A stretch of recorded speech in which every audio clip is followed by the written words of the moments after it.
Okay, so now it's my pleasure to introduce our presenters who are going to talk to us today about the hearing process and what we can do to improve that, if you will, or at least keep it from getting totally bad fast.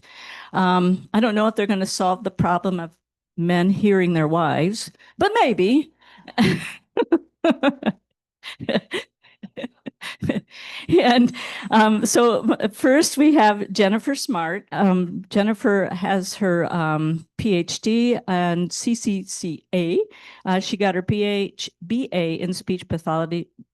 I need a speech lesson here. Speech pathology from the University of Tennessee and obtained her PhD in clinical audiology from James Madison University. She's an associate professor and program director for the Doctor of Audiology programs in the Department of Communication Sciences and Disorders at Grand Valley State University. And she has a special interest in auditory processing problems, which might be an opportunity for a different lecture. She lives in Ada and has 3 relatively young children. And in her free time, she likes downhill skiing. And she did share with me that she's not a big fan of camping, just for the record. Neither am I, by the way. And then Shawn Castillo has her doctorate in audiology, right? And she also is CCCA.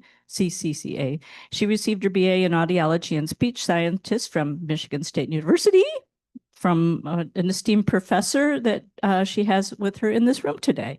Although we didn't prearrange that, we didn't know it. So anyway, kind of nice when it's a small world. And then she got her doctorate from Salus University in Pennsylvania. And now currently she's on faculty at GVSU and developed an evidence-based curriculum for oral rehabilitation at the doctoral level. And she also is a practicing audiologist and an expert in the area of amplification and oral rehab. And she also lives in Ada, is that right? Okay.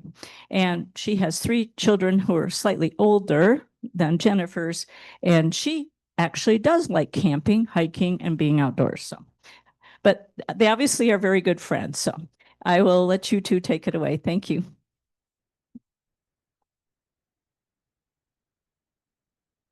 Yeah.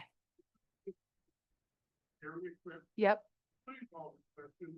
People can turn on their telephone. Most hearing aid has, because they'll understand and they're listening experience here today. Yep. So if you have a telecoil on your hearing aid, the room is looped. So you will have better access to our words. Thank you for that. So I am Jen Smart. I have been studying audiology for about 25 years.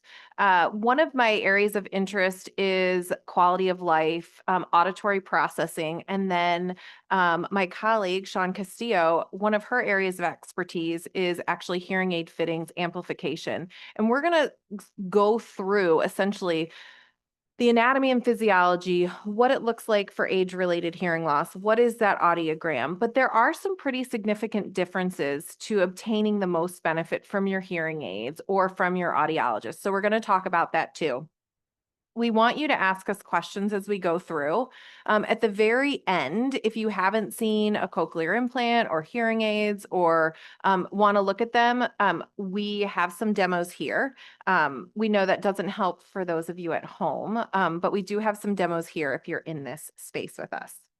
So I actually started my career at Towson University. My postdoc was in New Zealand at the University of Auckland, and then I went to Towson University. So my husband and I started our family in Baltimore, Maryland.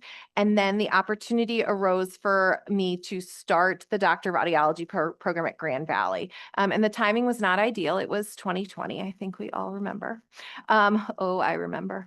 The timing was not ideal, but the opportunity was fantastic. So sight unseen, for my husband had not ever seen West Michigan.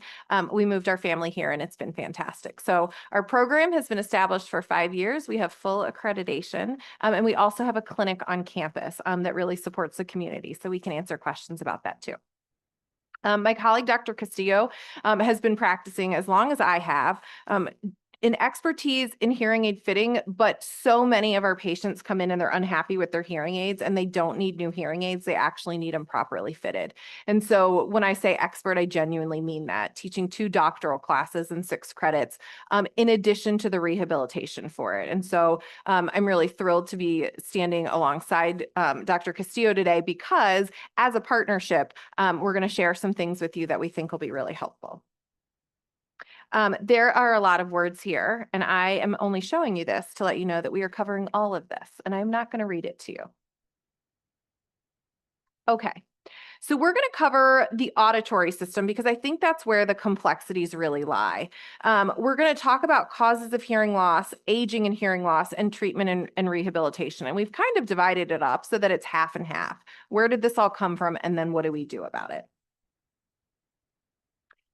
So the auditory system, and when we think about hearing, we so often think about the ear, but it's divided up into 3 parts that we typically talk about, which is the outer ear, so what we can see, the ear canal, and then we have the middle ear. So anyone who's had children or an ear infection themselves know that those, right, can fill up with fluid when you have a cold. You can definitely feel the middle ear system working or not working when you're on a plane. And the last part is the inner ear, which is where the cochlea, that snail shell shaped anatomy, is located, and the 8th nerve, or hearing nerve. And I'm showing you this because this is really the core of how we think we hear. And all of this is really important, right? There's value in this, and each piece contributes to how well we hear. But there's another major piece that contributes to how well we hear. And this is the part that we forget about, which is the brain aspect.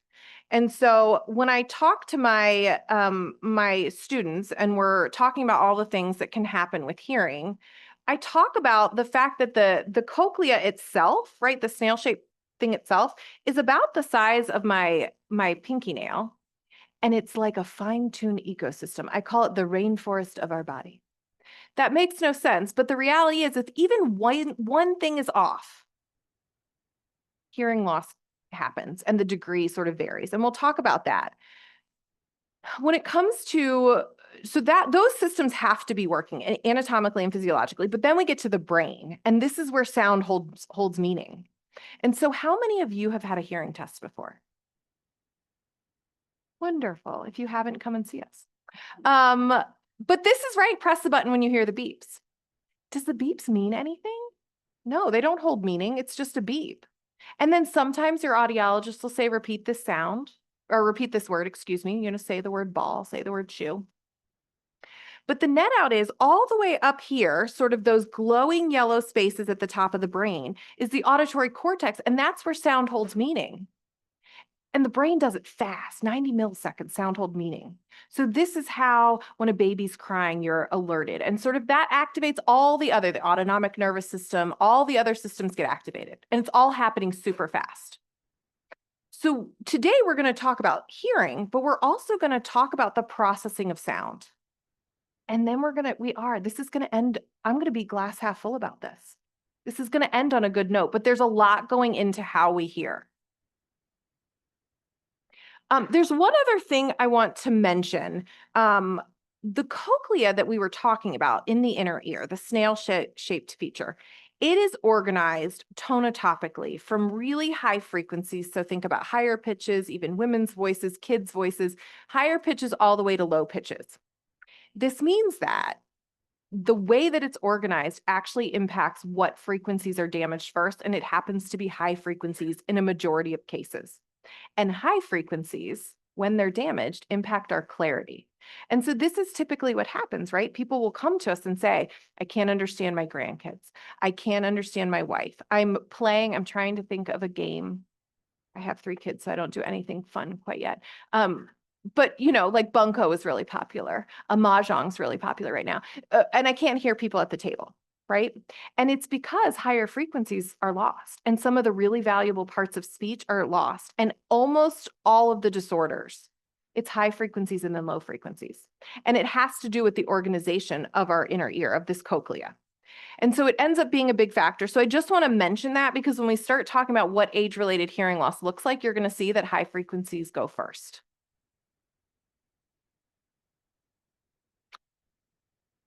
Okay, so we talked about sort of the anatomy, and there's a whole bunch of physiology, and then we talked about the brain's component, but the cause of hearing loss, what precisely is damaged, how long the hearing loss has been present, all have an impact on how the hearing loss presents in a person's life. And then the person themselves on how it impacts them. And so the benefit of hearing aids or other treatments is impacted by a variety of factors. And so you sort of have all these things coming at you, which is why one thing that Dr. Castillo and I hear is patients saying, you know, my hearing looks the same as my friends, and I'm doing terrible with hearing aids and they're doing great. And that's really frustrating. Has anyone experienced that? Like someone loves their hearing aids and you try them or someone else tries them and they hate them. And you're thinking, what's going on? It's not that simple, right? The human component, in addition to all the reasons, actually play a pretty big role in this. So here are some causes of hearing loss. So noise exposure, right? A long time ago, we didn't have the reinforcement of wearing hearing protection in the factories. We didn't know you should be wearing hearing protection when mowing the lawn. That's really loud. We didn't necessarily know that even being remotely near fireworks can damage your hearing instantly. And so noise exposure is one. We're actually seeing it in the 20-somethings because of all those AirPods. You know how they walk around with something in their ear all the time? Well, they're having noise damage as well. We try to tell them not to. Trauma. So this could be when I was getting my PhD. I have to tell you guys not to use Q-tips, but I'm going to tell you why. My classmate's boyfriend was cleaning his ear with a Q-tip and someone hit his elbow. Yeah, that gasp is enough, right? I won't tell you anymore, but it was not great. So trauma, but even sound trauma. So I think we remember the Boston Marathon bombing. One of the number one things that the ER saw was acoustic trauma. And so eardrums blown out from really loud sounds, right? The sound pressure level actually burst their eardrums. Trauma to the temporal bone, which houses the things that I just told you. Genetics, right? So connexin 26 is something we've been talking about for a really long time. There are a bunch of other genes coded for hearing loss. There's a bunch of other genes coded for different types of hearing loss. Ototoxic drugs. So chemotherapy is a known ototoxic drug. Aminoglycosides, known ototoxic drug. Those are pretty heavy duty. If you need them, we need to use them for what they are, but we also have an audiologist monitoring your hearing. Viral or bacterial infections. So bacterial meningitis causes that cochlea to become hard like a rock. So that's one that we watch closely. The SS NHL on here is sudden sensory neural hearing loss. A viral attack of the auditory system can cause your hearing just to go one day. My dad is deaf in one ear. He just woke up one day, his hearing was gone. And they often don't know why. Remember that perfect ecosystem. So all of these things can happen. But today we're going to talk about age-related hearing loss. Now, one thing that the literature and the research is very clear about is it's typically not just one thing, right? Like I myself have been to my fair share of concerts without hearing protection. I'll admit this. This is a safe space. Although Jane did tell me this was recorded. So just delete that. So usually there's multiple factors playing into how you can hear, right? But age-related hearing loss, we're going to talk about and what it really looks like.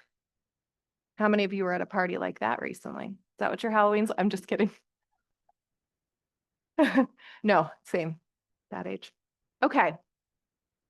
So if you've been to an audiologist, which it sounds like many of you have, there are three types of hearing loss. So conductive, which is typically the easiest way to think about a conductive hearing loss is the cochlea, the sensory organ is fine, but there's something going on with the outer and or middle ear, like cerumen earwax impaction, right?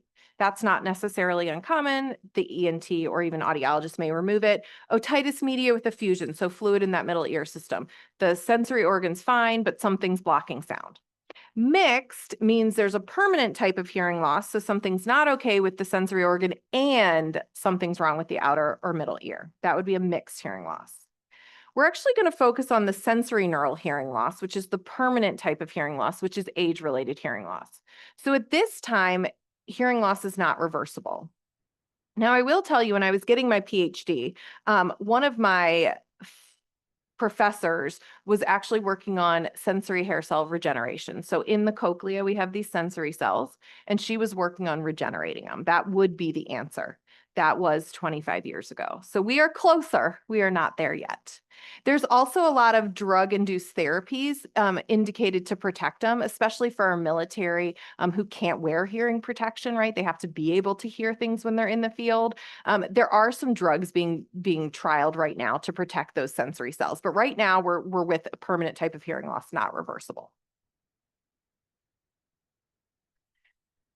There's been a lot of studies that look at age-related hearing loss because quality of life is directly tied to your ability to hear other people, to interact with other people, to share stories, to use the telephone. And there was a study that looked at 85-year-olds, and a majority in their sample had sensory neural hearing loss. So 98% of that sample had sensory neural hearing loss.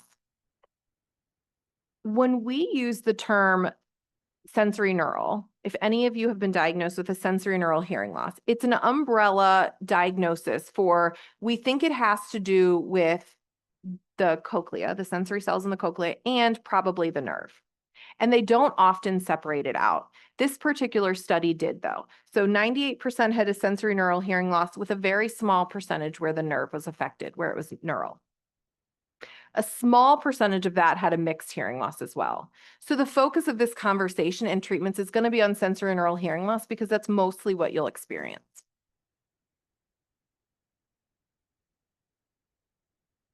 In the study, so I was trying, Dr. Castillo and I were trying to think about, like, how do we put this into words so you can understand what you're looking at, or when your physicians are talking about it, or when you're thinking about our treatment options that we're going to discuss. So in front of you is what we would call an audiogram. And the x-axis that's running horizontally is the frequencies with low pitches on the left and high pitches on the right. And the y-axis, the one that's running up and down vertically, is really soft sounds at the top and really loud sounds at the bottom. So you want your responses to be near the top. And as you can see, they are not here. Typically with age-related hearing loss, it is worse, as it shows in this graph, worse in the high frequencies and better in the low frequencies. And typically we see patients come in right around when 2000 hertz starts to drop off. So 2000 hertz, so that's the one kind of right in the middle. It looks like a 2.0 on the screen. If you can see that, that is kind of tiny. When that frequency starts to drop off, clarity and speech understanding starts to become really noticeable. And that's often when people come and see us. And let's talk about why. So what does this mean for speech understanding? There is something called a familiar sounds audiogram, which is on your screen now. And it's one way that we actually initially started using to counsel families of newborns diagnosed with hearing loss, but we've actually started using it with all of our patients because it helps everything make sense. So I put a line on this chart to show you the sort of slope of what a hearing loss would look like, keeping in mind that the higher frequencies are on the right of this graph. The gently shaded region with all the letters, those are where the speech sounds come in. Average conversation, and in fact, those are probably really soft. What you will notice is that the powerful sounds are on the left in the lower frequencies, and the softer sounds, but some of the really important sounds that make things plural, for example, are on the right side. P, H, SH, S, F, TH are all really soft and really high frequency, which means that if this is your audiogram or something similar, you're missing quite a bit of important speech because all you can hear is anything from that line down. Anything above that line, you're missing. This ends up, when you start thinking about the English language, this ends up being pretty important aspects of speech.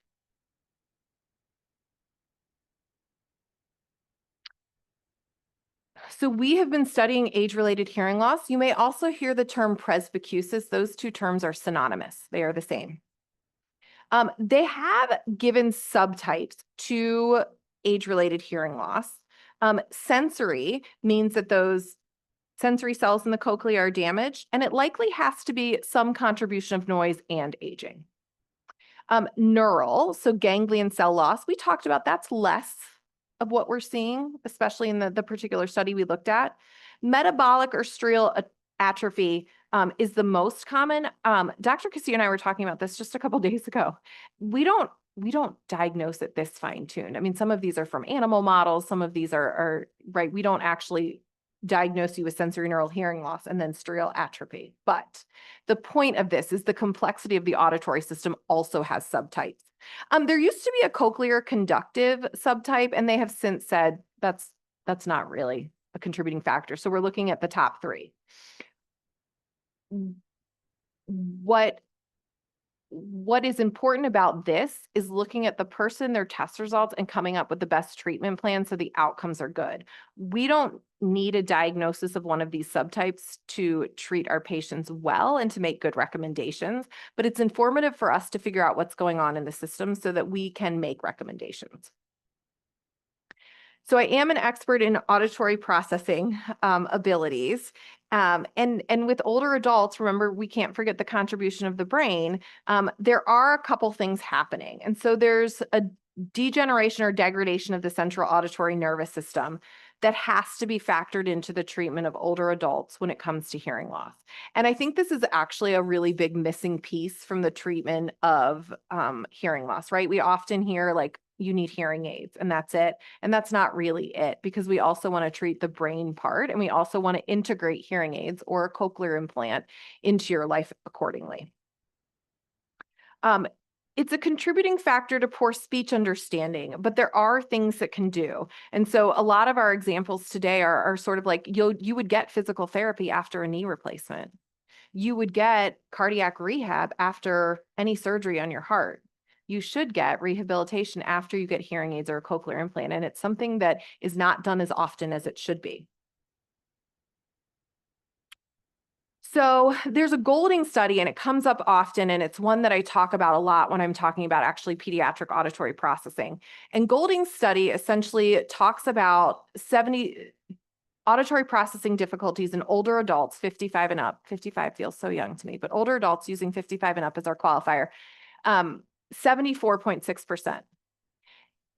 Now that's not passing one test, which wouldn't necessarily result in a diagnosis. But the point of this is that you have to factor in the brain's ability to process sound when you're making recommendations and or supporting success with the recommendations.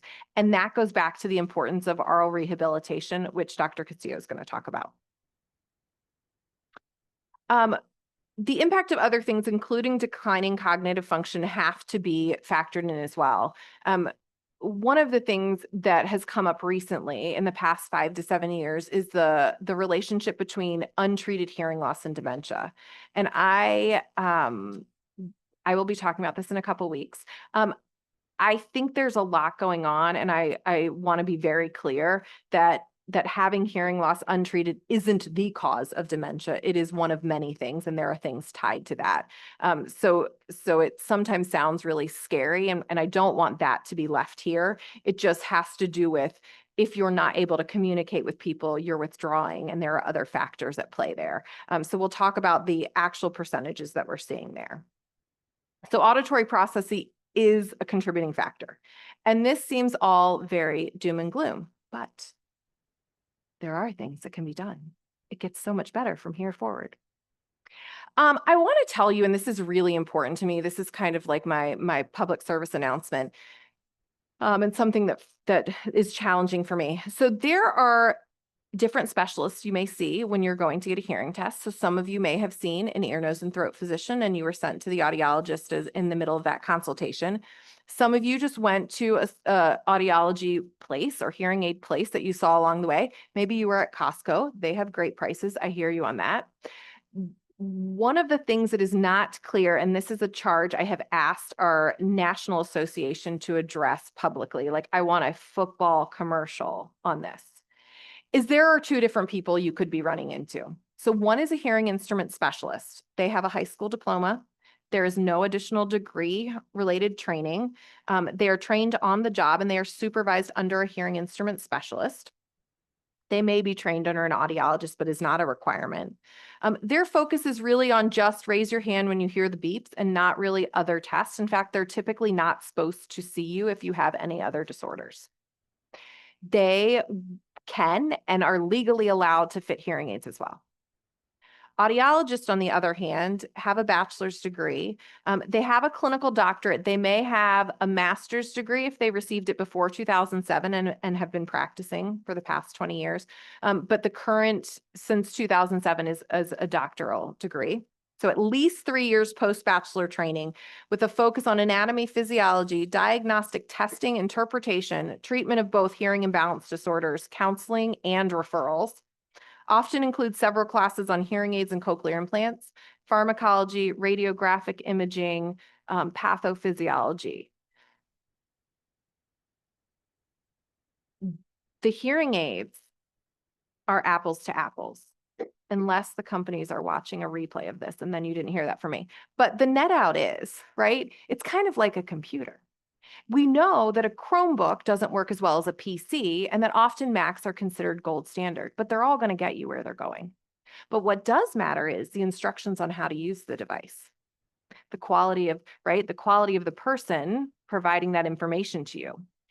And so this is where it matters. I don't care if you went to Costco. If your hearing instrument specialist was amazing, rock on. I think that's great. What upsets me and saddens me is when Dr. Castillo comes in, and we have a couple cases to share with you, where the person spent $5,000 on hearing aids and they're not the right fit. They don't match the hearing loss. They might have been cosmetically what someone wanted, but aren't appropriate. They're not fitted correctly. The volume needs to be changed. The programs are wrong. And so they've, spent the past 2 years hating their hearing aids when it was a bad fit.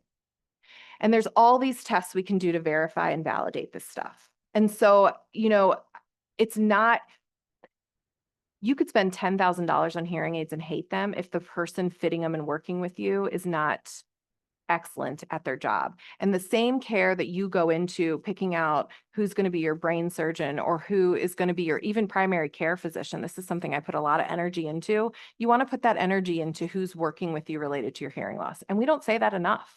We just think it's sort of all apples to apples. And if I buy the best hearing aid, it'll be amazing. And it actually has to do with the person that's fitting it. Okay. So we're going to talk about, I'm going to turn myself off and go to the side.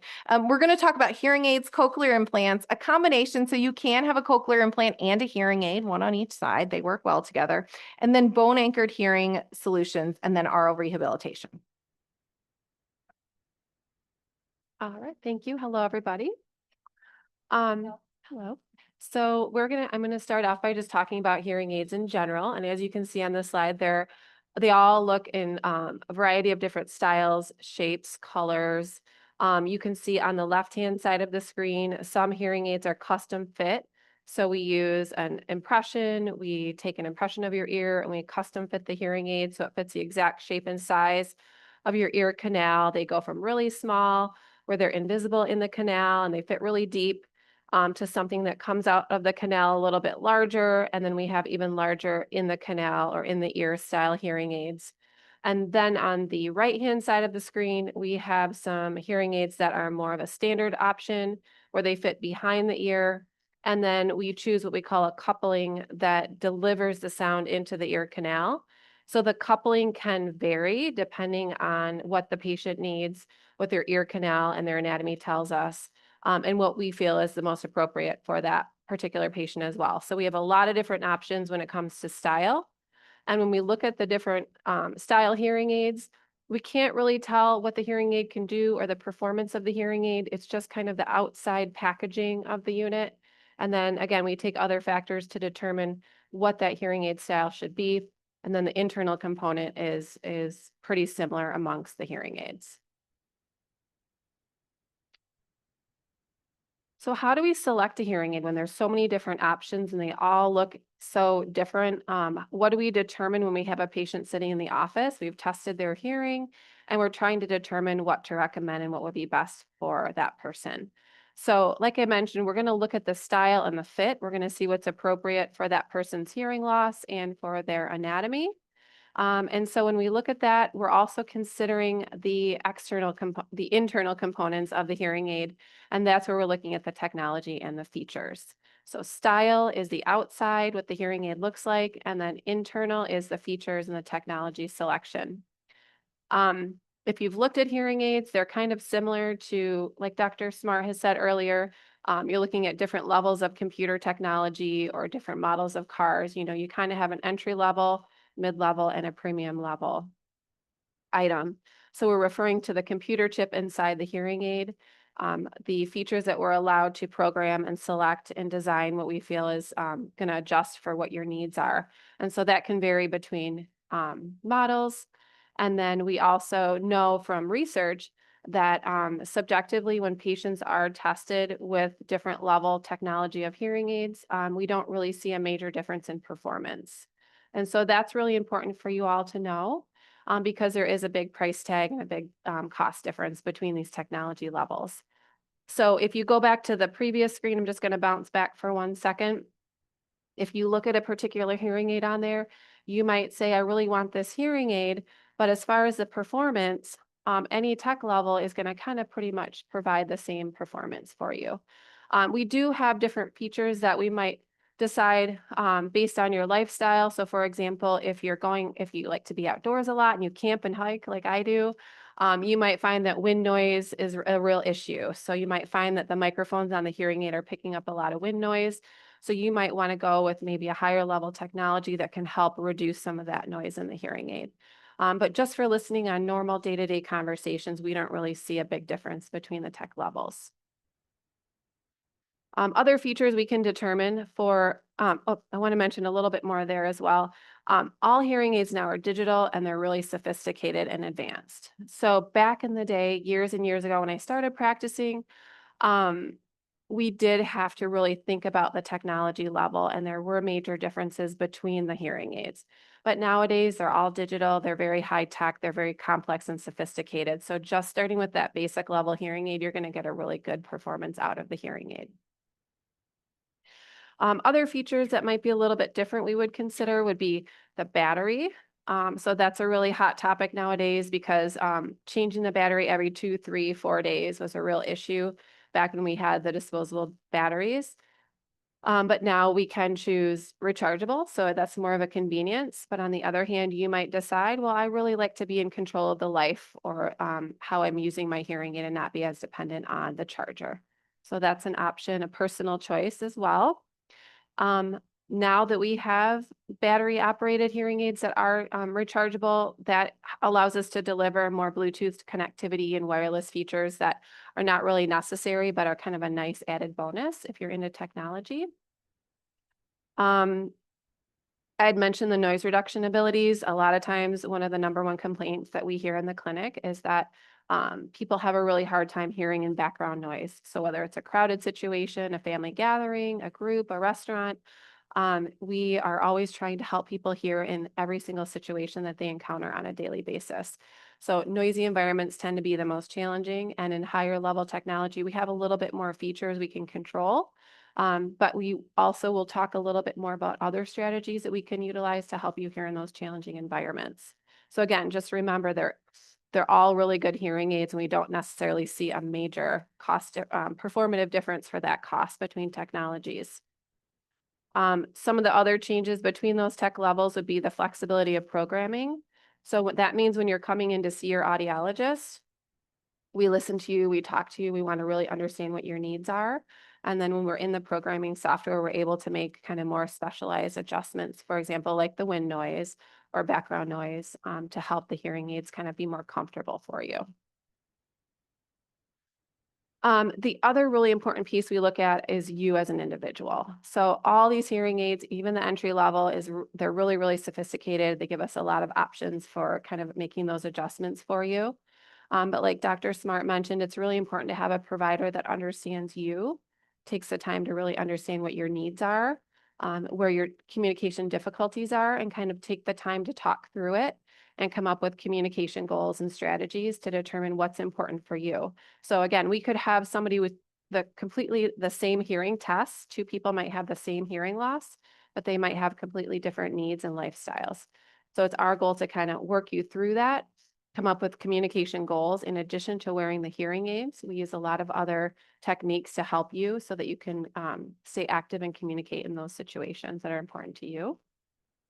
Tinnitus is a big issue that we hear a lot about. So sometimes when you have hearing loss, you also have ringing or buzzing in your ears. That can be related to age-related hearing loss. It can also be related to a lot of other factors, noise exposure, medication, and so on. So hearing aid treatment can also help in the concern of tinnitus, where you might be able to kind of focus less on the tinnitus and more on what you're hearing around you in those conversations. So it can kind of help you tune it out and help you deal with the tinnitus. So that's something we think about. But overall, we're looking at what is your quality of life? You know, is your hearing loss impacting you or is it not? We get that from having conversations and getting to know you. We look to see if somebody comes in and says, I'm here because my partner thinks I don't hear, but I think I'm doing fine. And we test you and you find out you have hearing loss, then we realize, well, maybe we're not quite at the point where we feel like we need to get hearing aids. Where we might have somebody come in with the exact same hearing loss, but they're coming in and they're saying, you know what, I used to go to get coffee every Monday with my friends, and I'm not going anymore because it's too hard and I can't go and I can't hear them anymore. So that kind of tells us that it's making an effect on their quality of life. And we want to think more about what their needs are and is that hearing loss really impacting them. So when we decide we're fitting hearing aids to a patient, how do we determine what the hearing aid does? How do we determine to take into the hearing test results and all of the conversations we've had with you? And how do we make sure that hearing aid is really doing what we want it to do for you? So it's really important to have a full audiologic evaluation or a full hearing test where we look at how your whole auditory system is functioning.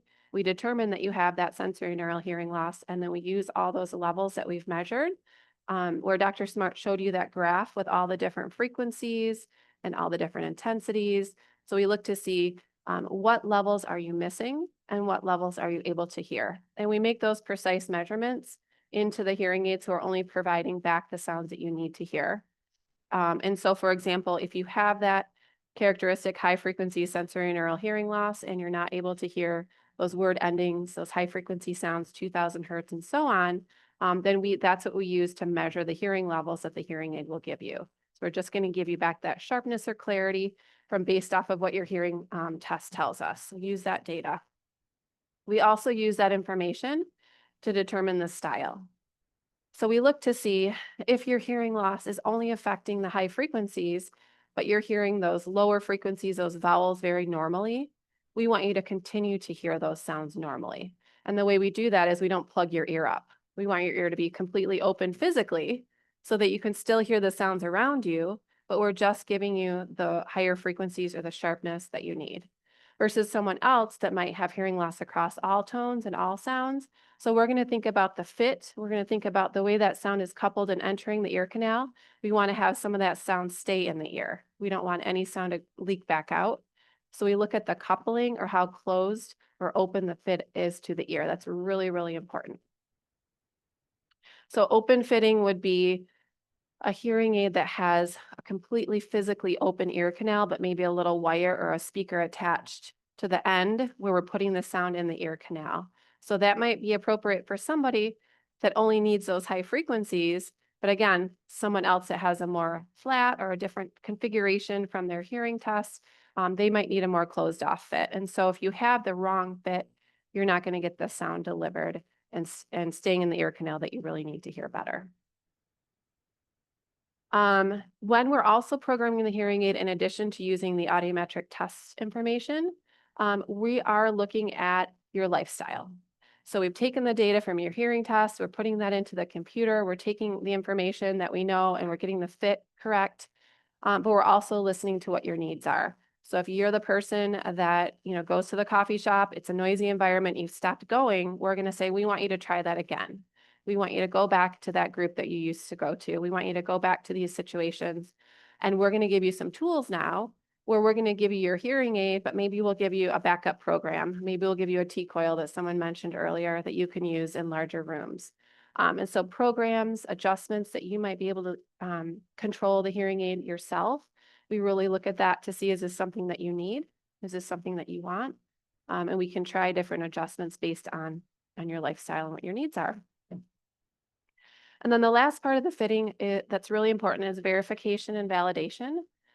This is really essential to ensure that we have made the right choices. Verification means that once we've selected the fit, we've programmed the hearing aid, we're going to actually measure the sound coming out of the ear canal, and we're going to make sure it's meeting specifications and targets. So we have prescription targets that we measure the response of the hearing aid to. We make sure that that hearing aid is performing at those levels in the ear. And then we also look at validation, and that tells us what is your perspective? Where are you at? Do you feel like we're on the right path? Do you feel like we're meeting your needs? So once we've gone through this whole process, we really need to verify and do some validation to make sure that we're actually providing benefit that is appropriate for you. Okay, Dr. Smart is going to talk about cochlear implants. So hearing aids are nice because they can be fitted. They don't require surgery. Sometimes you'll be requested to get medical clearance from a physician. Adults can waiver that should they want to, but cochlear implants are different. So they're a surgical option for people who are not receiving enough benefit from their hearing aids. Maybe you've been wearing hearing aids for 10 years. They don't work like they used to. And sometimes it's just that we need to stimulate the auditory system differently. So hearing aids are acoustic, so just my voice louder with a couple tweaks. Cochlear implants are essentially electrical pulsed representation of speech. Now that sounds really different, and how could that even make sense? But I will tell you, I've been working with cochlear implants for 20 years, and I will tell you that the brain is amazing and it adapts relatively quickly. And the surgeons that I worked with, especially on the East Coast, were like, if the person's healthy, they can get a cochlear implant. So 92-year-olds would get cochlear implants because it improves quality of life. So this is really kind of the challenging conversation, which is it does require surgery, right? It is going to be implanted into your ear. A highly trained ear, nose, and throat physician, I typically say a neuro-otologist. They've had additional training on those related things. Someone who does cochlear implant surgeries regularly, those are the people that will do the surgery. They work with the audiologists for outcomes. Same situation. We're looking at all the different things. We're finding the best cochlear implant for you. We're having a conversation about which ear, and then we are still talking about oral rehabilitation. This is just a quick graph, and we have some things for anyone who wants to get their hands on some of these devices and look at them more closely. We do have hearing aids and cochlear implants, but the cochlear implant is essentially really a skin flap is removed from the back of your head. It's drilled out. They implant the coil, so you can see there's kind of lines or dashes in the cochlea. That is the electrode array. The surgeons will tell you it's not brain surgery. They're not going that far in. I've been in those surgeries. It's pretty close. Honestly, when I started, this was an 8 to 9 hour surgery, and they stayed overnight in the hospital. And I think you remember that. Today, it's less. I swear it's 45 minutes and they're done, and they're doing it well. So we've come a really long way. I am an audiologist that uses sign language. I actually have been on Gallaudet's campus and advocate for deaf children. And it is not even remotely hard for me to tell parents of a deaf child that cochlear implants are amazing, and they have come a long way, and you can share sort of both deaf culture and cochlear implants. Today is very different. So I'm telling you that because sometimes you think, oh, they might not benefit me. I'm just going to sort of stick around with, missing 50% of the conversation, and cochlear implants are a really good option. And we have some great surgeons in the state of Michigan to do that. I always tell my students, I always pick who would do my surgery. Like, should I ever need a cochlear implant? Who's going to be my person? We have great ones here. So this is an option. There's another option that I just want to mention because I think it's really cool. Bone anchored hearing systems have also come a long way. So when I was describing the hearing losses, we were talking about normal cochlea, but abnormal outer or middle ear. Now, those can typically be treated, but sometimes they can't be. When it is a permanent conductive or mixed, but permanent conductive hearing loss, we can use a bone anchored hearing system. This surgery, I think I could do. I'm not licensed to do it. I wouldn't do it, but They actually just place a magnet under the skin, and the magnet is connected to a device on the outside of the skin. It looks very similar to a cochlear implant. It is not even that fancy. All it is doing is providing a system to provide sound to the bone, and the bone shakes the skull and gets the message right to the cochlea. It bypasses the outer and middle ear. It is amazing. It has come so far. I would fit bone anchored hearing systems all day long. It is like you turn them on and it is to die, you are done. However, it's a smaller portion of the population. Chronic ear drainage, you can't really wear a hearing aid. This is a great option. Atresia means absence or significantly abnormal ear canal. Can't wear a hearing aid. This is a really great option. Severely stenotic or narrow ear canals, really hard to fit a hearing aid. This is an option. And there may be other situations where they're used. This is a picture, and honestly, it looks really similar to the cochlear implant, except you don't see the dashes in the cochlea. The point of this particular device is literally just to provide sound to the bone, and the bone sends that message through vibrations to the cochlea. It's amazing and wonderful. Okay, back to traditional hearing aids. That's what we're here for. Perfect. So why would we get hearing aids now? Why wouldn't we wait a little bit later? Well, sometimes it is really hard to recognize or to see the need for hearing aids, especially when we've got the big cost. We don't really see a huge benefit sometimes, or maybe we're not sure if we're getting benefit. So one of the things we want to think about are what are the negative consequences of delaying treatment for hearing loss? Hearing loss can kind of creep up on us sometimes. Sometimes it's really hard to know, is it me? Is it the situation? Is it the environment? You know, we're missing those little word endings and word beginnings. So sometimes we can just try our best to cope. But what that can lead to sometimes is a lot of frustration, irritability, kind of a negative feeling, built up anger. We might not realize that we're struggling. We might not realize that that's what's going on. But day to day, situation after situation that can be challenging can really be frustrating over time. It can cause a lot of fatigue from constantly trying to focus and listen, or maybe cover up your hearing loss if you're feeling the stigma attached to it. It can lead to depression if you start to withdraw or isolate from situations. When we start withdrawing or isolating ourselves, that can start leading to depression. We've stopped doing the things that we love. We've stopped interacting with family. I just had a patient in yesterday in the clinic, and he came in and said, I love my family. My little 7-year-old granddaughter always comes up to me and just tells me everything. And I look at her and I don't know what she's saying. And I'm really sad. I had him say the wife contributed to the story and said that they love having their family over for get-togethers. And when the family and the kids and grandkids come over, he just retreats to the back room because it's really frustrating for him to keep up. So he's feeling that sense of depression, loneliness. He's not able to contribute. He really wants to. He's trying everything he can. He came in and said, I need your help. And that's one of the cases we can get to later. We can talk about what we did to help him and what he was struggling with. We also want to think about personal safety. So that's kind of an obvious one, but sometimes we don't think about that because hearing loss starts off by being a problem with communication, socialization, quality of life. But we also want to think about our loved ones that maybe are resisting and just turn the TV up and wait and don't do anything about it. Maybe they don't have an active lifestyle and they just want to get by with what they have. You can speak louder. I can turn the TV up. I don't need a hearing aid. And maybe that can get them so far. But what about if the doorbell rings and they don't hear it? What if there's a fire truck coming down the street and they don't slow down? What if, a child's crossing the street or they're trying to cross the street and they don't hear traffic? So we do need to think about personal safety. We need to think about, is this a point where safety is an issue?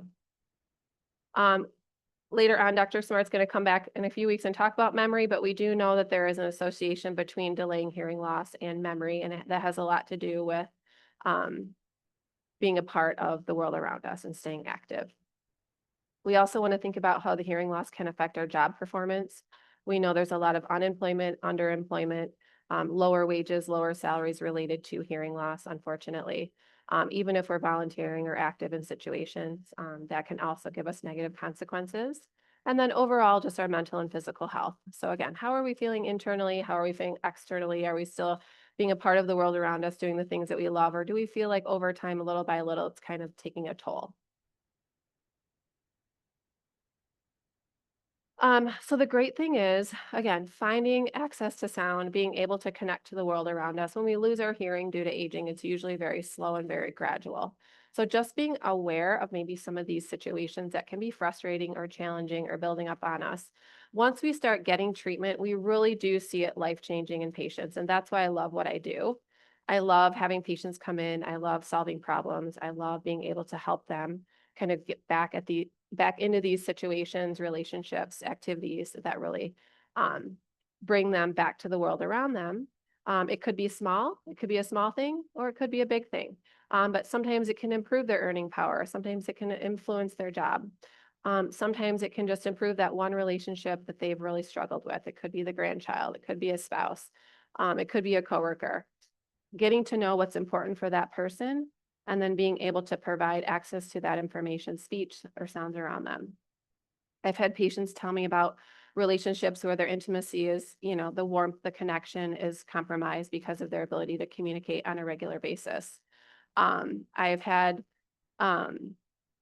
people just be relieved that they can go into situations now where they used to feel really stressed out, whether they were going to, noisy environments, conferences, get-togethers, where it was just really stressful and really difficult. And now we're able to have an easier conversation, just feeling confident and at ease now that we're able to communicate a little bit easier. Having that emotional stability, just feeling like you're not as stressed or frustrated when you're having conversations. Feeling a little bit more control over what's happening around them. So now I feel like I can do something about it in these situations that used to be so difficult for me. Your perception of your mental functioning or cognitive decline. So being able to kind of prevent that and being able to help yourself be connected still to the world around you. And again, staying physically active. So when we start providing access to sounds around us, we're really seeing a big difference in people's lives. So if we know that hearing aids and cochlear implants can really provide a benefit to people, why are they not just pursuing hearing aids as soon as possible? Well, what research tells us is on average, it takes people 7 years to step foot into an office to get their hearing tested. And when you're there, again, we've got some complicated, sometimes it can be hard to make that decision to make that big first step. And so what we're finding from data, that the number one reason why people are not getting hearing aids is they don't perceive their hearing loss as severe enough. And you might have heard somebody say that, or you might feel that yourself. But it makes sense because, again, hearing loss is typically really gradual. It's typically hard to detect. Is it me or is everybody now mumbling? People used to speak clear, but now they're mumbling all of a sudden. I hear that a lot.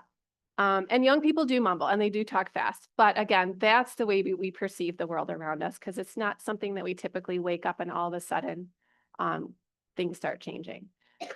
So having that perception that the severity is, and of course, we're looking at the cost of hearing aids, right? So if you're feeling like, well, most people are mumbling, if I just tell them to speak clear or speak up, or I change the situation, I don't need to spend all this money because hearing aids are ridiculously expensive.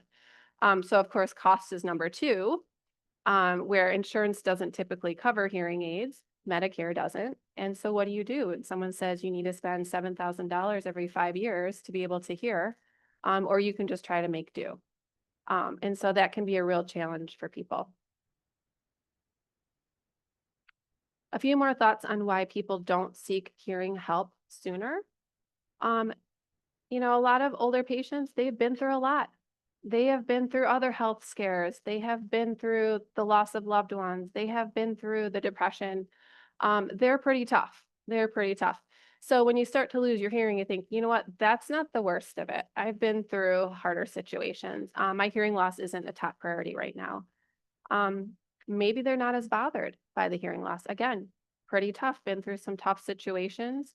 So we have found, data has told us that this age group, they may have some hearing loss there. They may be aware of it, but it doesn't bother them. They can kind of work their situations and kind of deal with it with their own strategies. And then again, number three, greater hardships in life tend to lead to those lower expectations and higher tolerance. So again, your expectations might be different compared to the younger individual. that actually really needs to hear every single subtlety in their day-to-day interactions for their job performance. Maybe they are a teacher in an elementary school and they need to make sure their child is learning to read and learning all those phonemes and letters. Or maybe you have somebody that just has a more important kind of situations where they don't feel like they can wait to get the hearing aids. And then younger individuals are not as accepting of their hearing loss. So as an older individual might say, well, everybody my age has hearing loss, so I'll be fine. A younger person, it might be more of an issue where they feel like they need to act right away. Well, what can hearing aids do? We're going to talk a little bit about expectations because that has a lot to do with our success with hearing aids. We talked about styles, we talked about technology, we talked about what hearing aids, how we program them and adjust them for you. But a lot of your success with hearing aids and improving your communication through speech understanding is really having the having realistic expectations going into everything. So over the last 25 years, we have had a huge improvement in what a hearing aid can and can't do. So as I mentioned earlier, they're all digital, they're little tiny computer chips, so we can adjust the sound. We can do so much to help the speech signal become more clear. We can reduce interfering noise so that's more comfortable for you. We can use even sophisticated microphone technology so we can kind of focus on certain sounds and reduce other sounds. We have a lot better coupling options so we can make sure hearing aids are not completely plugging your ears, which used to be a big problem in the past. We can make sure it sounds natural, but also give you the sound you need. But one thing we cannot do is go in and fix the damage that's occurred to our inner ear. And as Dr. Smarter talked about the cochlea earlier, a hearing aid is not 100% fixed. So as you can see in the picture here on the left-hand side, where it says OCH, those are your outer hair cells inside your cochlea. And then above that, it says ICH, those are your inner hair cells. So the outer hair cells, that's what we typically see people lose first when they start to lose their hearing. And that provides the volume. We call those our amplifiers. So when we start to lose our outer hair cells, sounds just start getting softer. And so hearing aids are going to do a great job. They're going to be able to help provide that volume that you need when you have beginning stages of hearing loss, when you have outer hair cell loss. The problem begins when your inner hair cells are damaged, and those are part of your nerve of hearing. And so when we start to have damage to our inner hair cells, then a hearing aid is going to make sounds louder, but it's not going to be clear. It's still going to be muffled. So now you're just going to have loud, muffled speech. And so that can be a real problem, but you have to have a professional that really understands what's going on with the anatomy so we can counsel and talk you through that and kind of use, we call it your residual hearing. So whatever hearing you have left in your cochlea, whatever hair cells are working, we can kind of work with you to try to give you the best hearing we can. If you don't understand exactly what's happening with your ear, then you're just going to say, well, why is my hearing aid louder but not clear? Because we don't know what part of your ear has been damaged until we talk through that. So this leads us to the next slide. Hearing aids are not like glasses. They don't correct your hearing, again, because we have different parts of our ear that are damaged. So we can make sounds louder, but we cannot make your hearing perfect the way it used to be. So what we really do when we're at this point is we look to see, again, very, very patient-centered. So finding that professional that really understands what your perception is, what your experience is. It's not my perception of your difficulties. It's your perception. And so I really have to understand as a professional, how do you perceive your hearing loss? Do you perceive it as something that's severe enough to get hearing aids? If you do, tell me about those situations. What do you feel the most challenging and how can I get you where you need to be? What is your motivation? So you have some hearing loss, you have some challenges. Are you motivated and ready to go through the hearing aid process? If you're not quite there, I can't get you there. I can help guide you to see if I can get you to kind of understand what's going on, but motivation is key. And so you have to be willing to kind of adapt and try something new. Hearing aids need to be worn every single day. So it is a big change and a big process in someone's life. And then we talk about expectations, and we talk about What do you want your hearing aid to do for you? And do we feel like that's realistic or not? I've had patients say, I can't hear my spouse when they're in the other room and I'm watching TV and she is so frustrated. Can you help me do that? And I will say, no, I'm sorry. I cannot do that. Even someone with normal hearing, right? They can't hear someone in the other room. Or they'll say, you know, they're doing dishes and talking to me and their back is to me and I'm at the table reading the paper. So again, we talk through strategies and is this realistic or not, right? And what situations can a hearing aid help you in? And then of course, the cost barrier, that is a real issue for patients and we're very aware of that. So some clinics, like our clinic at Grand Valley State University, where we are there to provide hearing health care to anybody. And so we have very, very low cost hearing aids, as low as, in the $600 for a set of hearing aids. So a lot of places are able to work with patients when cost is an issue. And again, we know that technology is really good even in those low cost hearing aids. Really interestingly as well, you may have heard of the over-the-counter hearing aids that became available in the last couple of years. Over-the-counter hearing aids, the data does tell us they have been shown to provide significant benefit for people that have a more mild hearing loss. So over-the-counter hearing aids are okay. They are fine for somebody if you know you have a mild hearing loss. If you know that this hearing aid is a pretty good style for what you need, you can definitely get over-the-counter hearing aids at a more accessible price. The way over-the-counter hearing aids are a little bit different than seeing a professional is you have to do everything yourself. You order them, you get them, you fit them, and you take care of them. So I don't think there's anything wrong with that if that's something that works for you. It's sometimes a starting point for people to kind of get started on hearing aids as well. Okay. I'm going to go quickly so we have time for questions. This is sort of summarizing everything that we've talked about, but age-related hearing loss and all these other boxes kind of surrounding that, there are so many factors at play. And sometimes we think about, I have a hearing loss and I want to treat this, but we want to treat the whole person. And that's a very different approach, right? That's a really sort of person-centered approach. But the outcomes are better and the research doesn't dispute that. When we consider the person, their unique hearing loss, their anatomy and physiology and their needs, we are better at this. Again, we're talking about this as an entire focus. So I was fortunate enough to work with Franklin, who's a physician at Hopkins, when I was in the Baltimore area. He is absolutely wonderful. One of the best people I've ever had the opportunity to work with. He is also one of the leading people behind over-the-counter hearing aids and accessibility there. He's also one of the researchers behind sort of looking at dementia and hearing loss.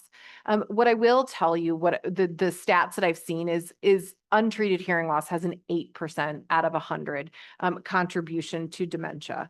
So when patients come in and they're terrified, right, or worried, I sort of say, this is a piece of it. You're here. Let's talk about it, but also making things financially accessible. And so over-the-counter hearing aids, where you can order them from Amazon if you want to, is a part of that process, right?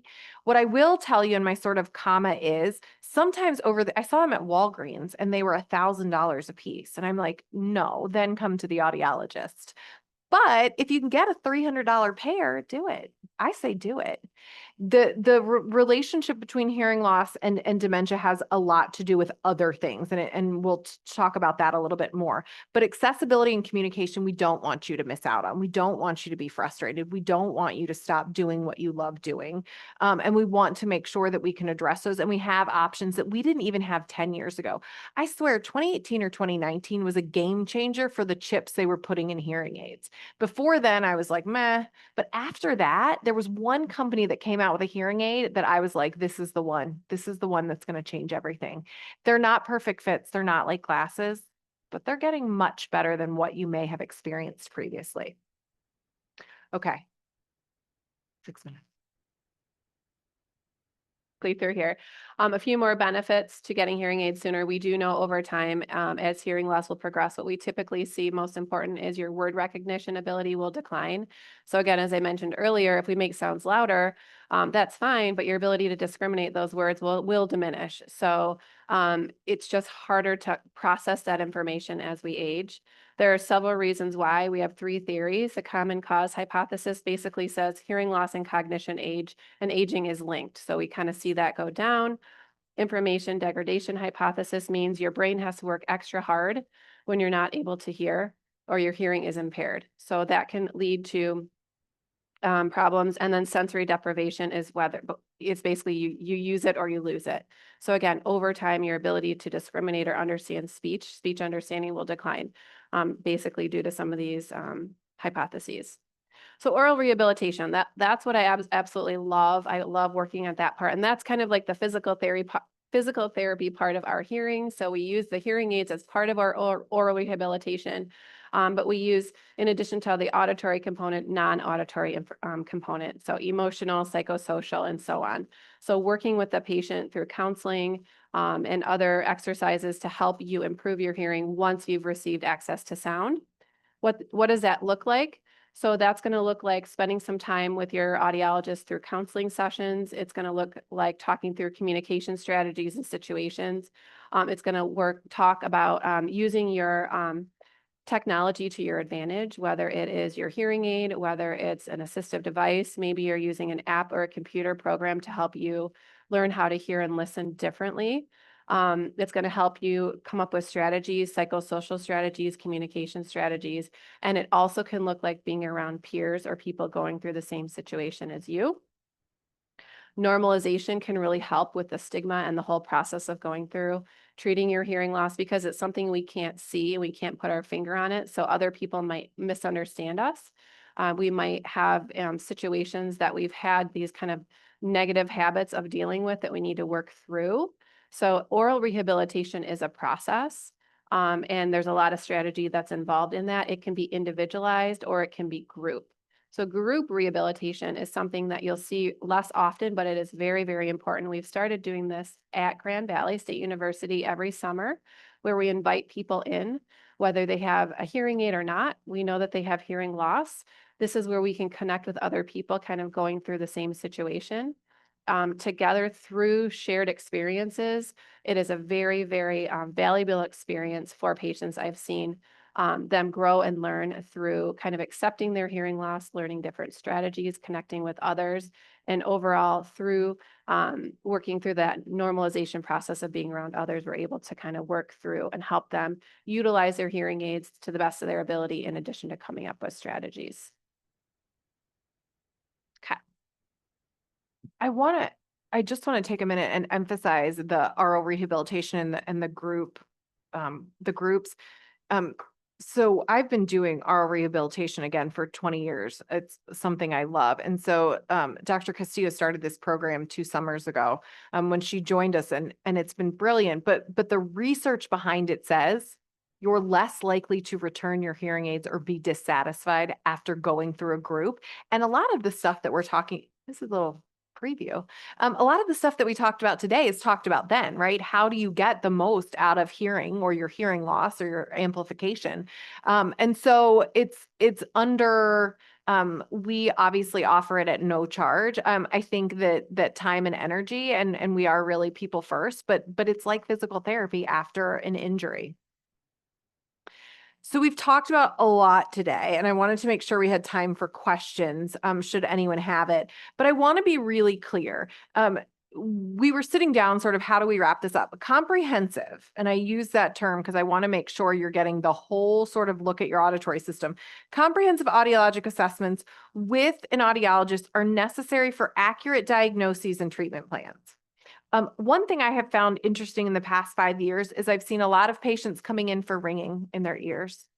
And it's not that at all. It's a hole in their cochlea, or coming in because they are considering a cochlear implant and they have been fitted incorrectly for 10 years. And Dr. Castillo could give you 10 cases similarly. And so this is really a public service announcement, right? We're telling you full diagnostic evaluation, find the right people. Listen, if your friends like the person they saw, go and see them. I said to a patient 6 months ago, one of our mutual patients, I said, "Are you willing to drive 3 hours? Because I have the doctor that's going to solve this mystery, but they are at the Michigan Ear Institute in Detroit." And they did, and the doctor did find the problem. And so this is one of those things where I say, I would put some energy into this. I would definitely, if this is something that's been bothering you or you're unhappy with what's going on, the first bullet point's imperative. Hearing aids have come a long way. Cost will vary. High cost does not mean better outcome, because your Kia and your BMW are going to get you to the same place. And I want to be so serious about that. I know I feel really strongly about this. I am actively against sort of where pricing is, which is why our clinic is amazing. So I want to be really clear. I have a friend at the Mayo Clinic who's doing research into prove that entry-level hearing aids and premium-level hearing aids are going to result in the same outcomes. Companies don't want us to do it, but the reality is you don't need to spend $10,000. That would break my heart. Now, if you've already spent $10,000, come and see us. We'll make sure it was worth your time, but we don't want you to. Hearing loss is not the end. I feel like so many people are frustrated. They're unhappy with their hearing aids. They feel like there's no other choice. And I'm telling you, it's the next chapter that you do have choices. You have choices that you didn't have before. Now, sometimes you do need more of the computer chip and the more expensive hearing aids, and that's a separate conversation. But the net out is you have many choices, and I don't want you to feel boxed in, or that your parents feel boxed in, or your children feel boxed in with one choice, or that it's a bad choice. 10, 15 years ago, it wasn't a great choice, but we have better options now. And now that, when the companies are all competing, better chips, lower prices. Okay, these are our email addresses. But we want to see if anyone online or in this room have questions for us. Well, I'm going to start with the Yeah. first question, because you talked a lot about that the hearing aids obviously aren't covered, and we all kind of knew that.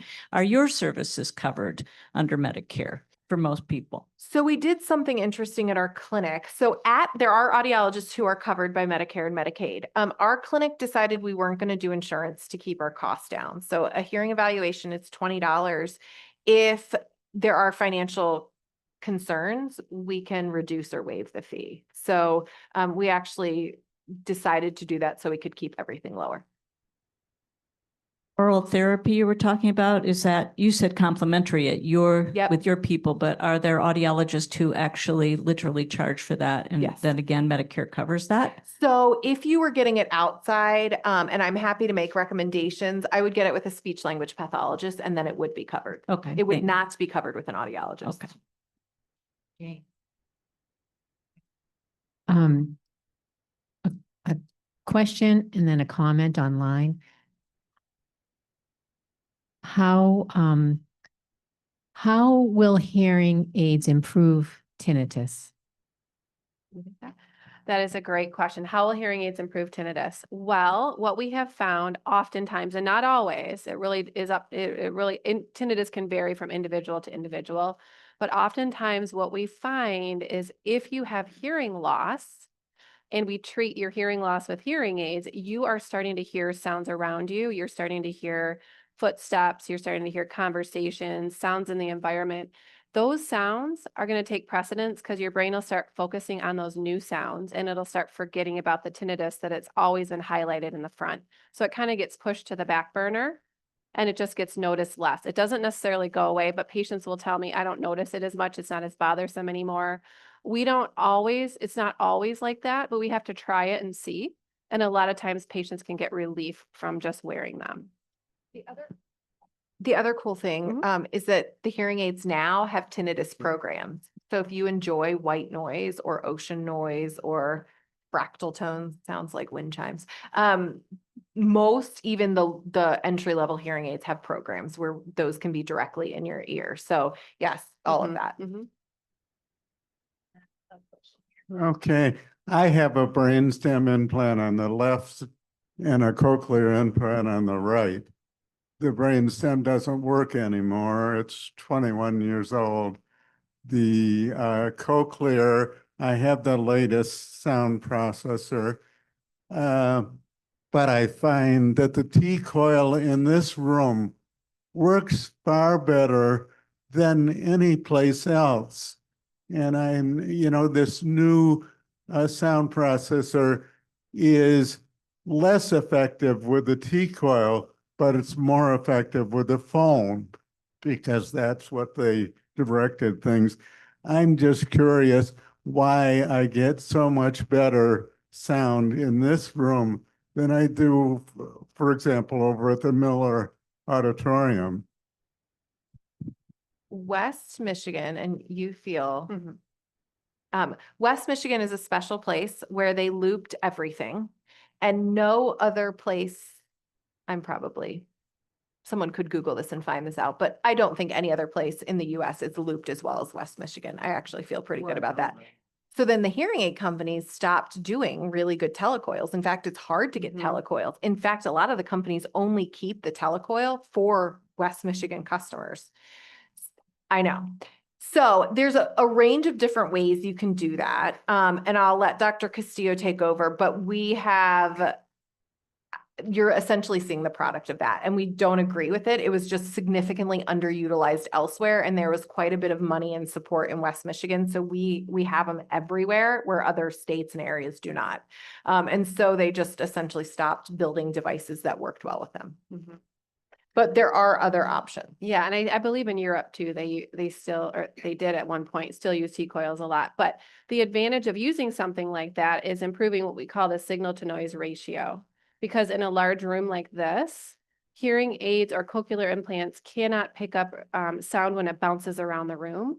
It doesn't do a very good job.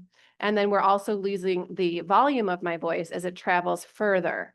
So we've got distance, we've got reverberation that can reduce your ability to receive a nice clear signal, even when there's speakers and microphones and things like that.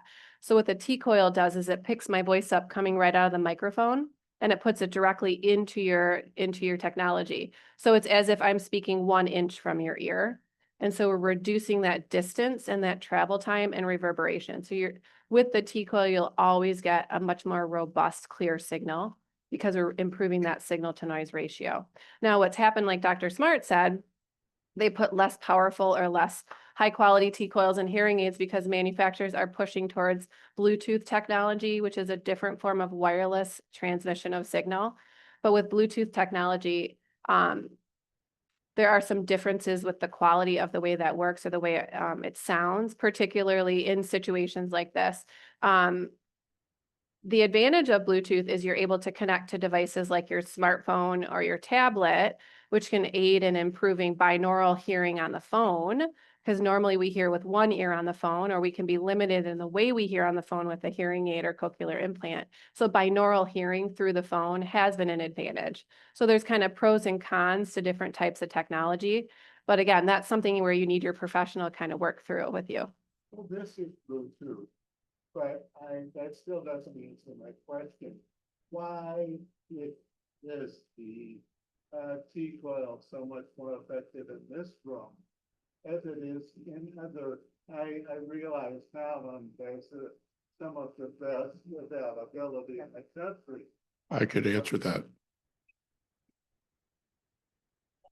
Oh, yes. I could answer this gentleman's question. I've spent a lifetime in audio. The reason you hear better in this room is that your microphone in your hearing aid and your cochlear are close to the speaker, as is your T-coil coming into your brain. In Miller Auditorium, your microphone is picking up the sound that's reverberating around the room, and your T-coil is picking it up nanoseconds, milliseconds earlier. So there's a conflict. At Miller Auditorium, the next time you were there, my advice, because it's what I do, I have cochlear and hearing aid. Turn your microphones off and use only the T-coil. You'll hear much better. Hearing is one thing, understanding is another. That's what you want, understanding. Now, the problem with turning your microphones off, this is my wife.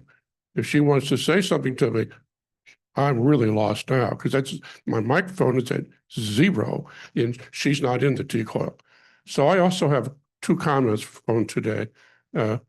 You mentioned earlier that Medicare does not pay for hearing aids, and that's correct. But Medicare does pay for cochlear implant. My cochlear implant surgery, Dr. Vandermeer here in Holland Hospital, excellent, by the way, $92,000. My out-of-pocket cost, $190. So, and cochlear opens up a whole another world. My other comment is visual. Anybody that has an iPhone, recent iPhone, turn on live listen. You go into settings. I can show anybody how to do it. It's very simple, and it will transcribe what's being said, including what I'm saying right now.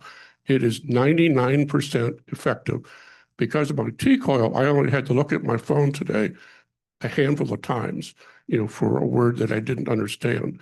But even at Miller Auditorium, it does a great job at transcribing because it does on the phone what closed captioning does on your television set. And that brings me to my final point. One of the new technologies is to take the TV closed captioning concept and put it in your eyeglasses. There's a company called Captify. It was founded by a person who's 100% totally deaf. And, the glasses are designed to do one thing, help hearing impaired people understand better because the words are right here in front of you. You can have them in both glasses, left or right.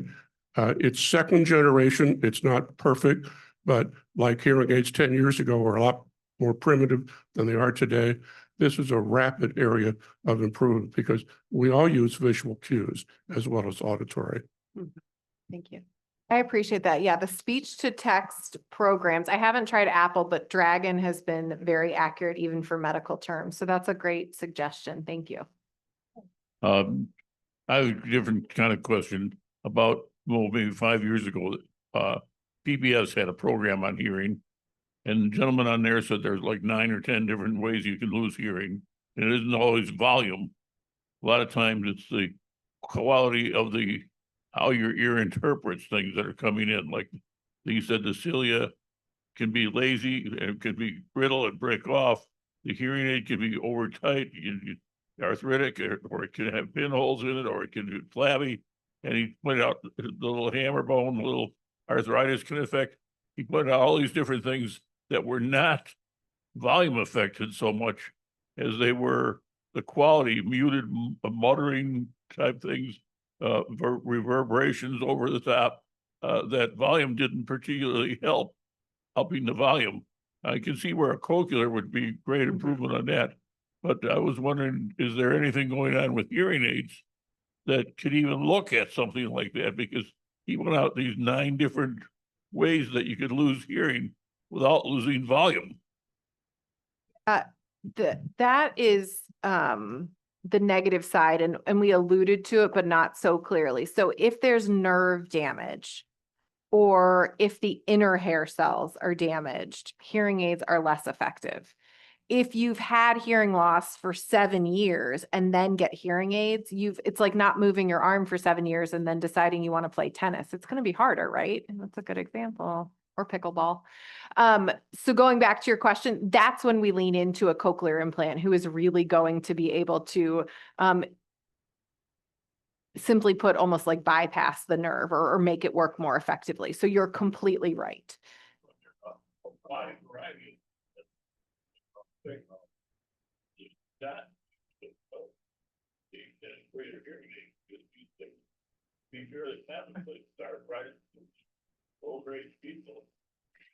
So you're wondering how effective are now. Well, yeah, I was just going to say, hearing aid will only give you what your ear will give you. The hearing aid makes it louder. We measure that when we're testing you so we can give you expectations that are realistic. So we measure and see when we make sounds louder, is speech clear? Is speech clear and quiet? And is speech clear in noisy environments? We have special testing. We look at that. So if we find that when we make sounds louder, it is not clear, we will talk to you about that because you might not be a cochlear implant candidate. And so we can get you a hearing aid and we can talk about realistic expectations and strategies and oral rehabilitation and maybe even an assistive device or caption, things like that, that we can support the gaps that your ear won't provide with a hearing aid. Does that make sense? Okay, yeah. Two There's a questions. question. Yep. Yeah. First question, I recently started using the headphones that use the bone. And it's wonderful. And so the hearing aid is this new technology that's coming on is using the same methods that those headphones are that I'm using, right? Yeah. It's because I can't stand anything in my ear. And thankfully, we'll see how the hearing process goes over time. So my geeky question is, so the theoretical audio range that we have is 20 hertz to 20,000 hertz. Mhm. When you test somebody in one of those comprehensive, how many frequencies are you testing? I mean, is it 10 samples across the spectrum, or is it It's- 3? Is it 20, 100? No, it's not 2000, or we would still be testing your hearing. Yeah. It is 250 hertz to 8000 hertz. If there is like chemotherapy, any ototoxic medication will go out to 14 or 16,000 hertz. If there is tinnitus, will go out to 14 or 16,000 hertz. But from a speech perspective, there's not much past 8000 hertz. So we kind of box ourselves into that window. We call it sort of the focus. So yes, we can go out to 20,000 hertz unless you want to hear a dog whistle. We don't necessarily need that. It is helpful, and I'm glad you brought that up, because when we look at the high frequencies, we can do some predictions of what will happen in that 250 to 8000 hertz range. This allows me to talk to patients who are receiving ototoxic monitoring just about what it might look like. And so it is helpful, but not from a speech perspective. Right, or a treatment perspective. Yes. Because we can only treat hearing aids. That's another point. Yeah.